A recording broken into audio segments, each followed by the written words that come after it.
पुराने जमाने की बात है। एक ताजिर था जो शहर से दूर एक गांव में रहता था। वो तिजारत के लिए रोजाना शहर जाता और मुख्तलिफ अशिया की खरीदो फरोख्त किया करता। तिजारत करने के लिए उसके पास एक गधा था। वो गधे पर सामान लादकर रोजाना शहर जाया करता।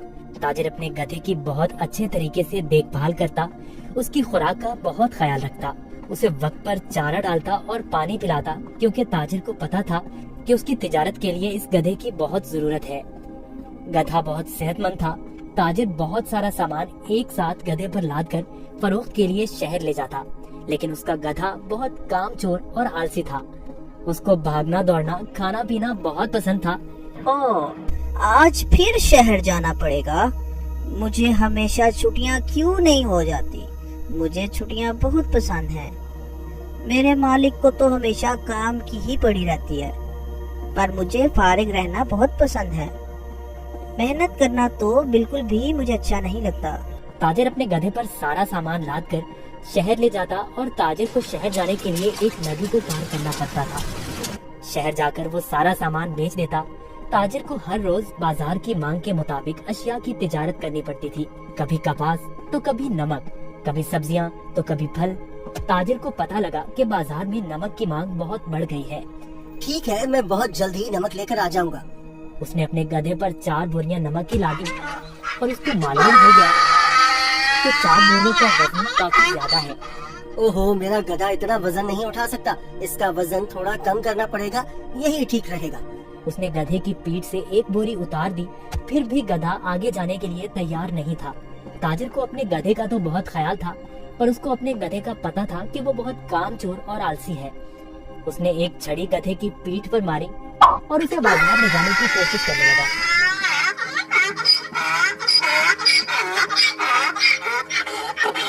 चलो, मुझे पता है तुम बहुत आलसी हो। तुम्हें शहर जाना बहुत जरूरी है, क्योंकि बाजार में इस वक्त नमक की बहुत मांग है।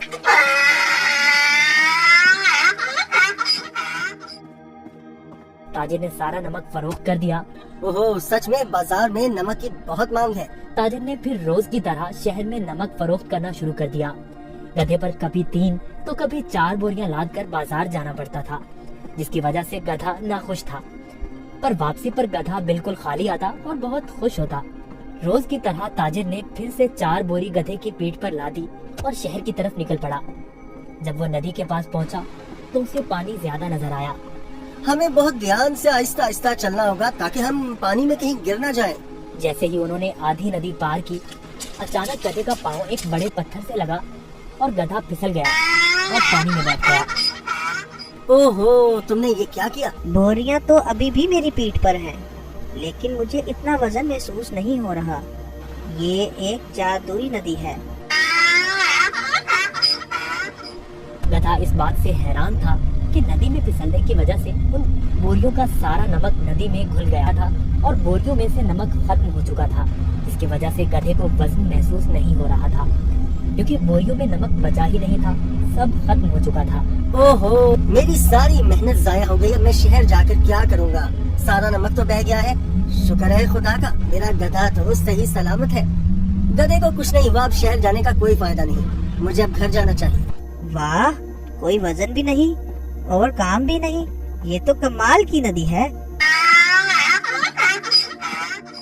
फिर अगले दिन ताजिर ने 4 बोरियां गधे की पीठ पर लाद दी और शहर की तरफ निकल पड़ा।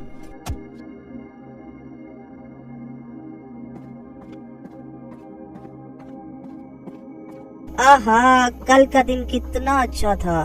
कोई काम भी नहीं करना पड़ा था। आज मुझे फिर काम करना पड़ रहा है। ठीक है, आज फिर से मैं आलसीपन दिखाता हूँ और अपना वजन कम करता हूँ। फिर तो मैं नदी से ही घर वापस जा सकता हूँ, कल की तरह। वो एक जादुई नदी है जो मेरा वजन कम कर देती है।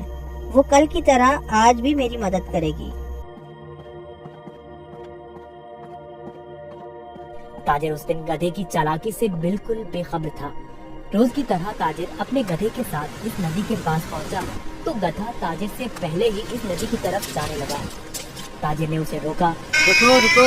गधा फिर से नदी में फिसल गया जहाँ वो पहली बार फिसला था। ओहो, तुमने क्या किया? काहे गधे, जल्दी से बाहर आओ।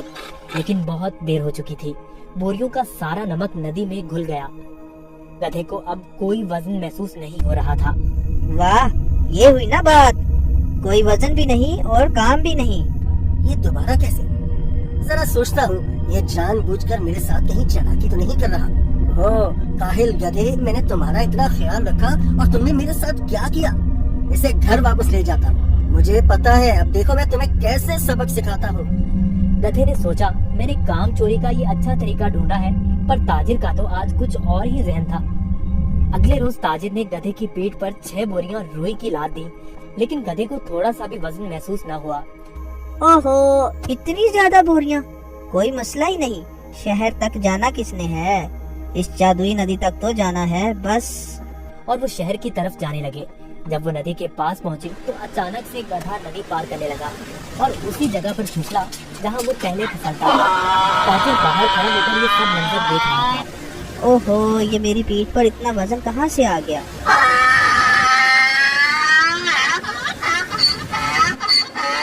ताजिर बहुत समझदार आदमी था। उसको पता चल गया कि उसका गधा जानबूझकर ये सब उसके साथ कर रहा है।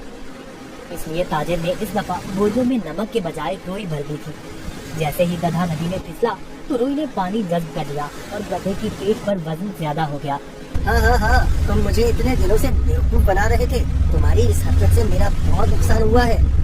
तुम्हें इस बात का अंदाजा भी है क्या? अब तुम इसी तरह बोरियों के साथ घर जाओगे। गधे को उन बोरियों के साथ ही घर आना पड़ा। इस तरह गधे ने अपना सबक सीख लिया और उस दिन के बाद गधे ने कभी नदी में फिसलने की हिम्मत ना की। इसलिए नतीजा, जैसा करोगे वैसा भरोगे।